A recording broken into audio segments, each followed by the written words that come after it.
ایک حدیث میں ہے کہ کسی مرد کے لیے خدا نے جو سب بڑا گفٹ دیا ہے وہ عورت ہے.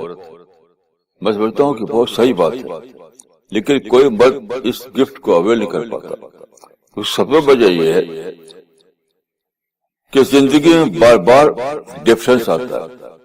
اگر مرد اتنا کرے کہ ڈفرینس کے موقع پر وہ ریسیٹ کر لے، پیشنس سے کام لے، مینج کرے، تب تو نیچر نے جو اس کو دیا ہے گفٹ، اس گفٹ کو پوری طرح اویل کر پائے گا.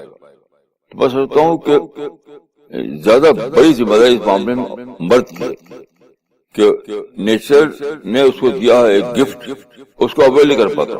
تو اس کی وجہ ہے کہ وہ ڈفرینس کو مینج کرنے میں ناکام ثابت ہوتا ہے. میرا تجربہ یہی ہے.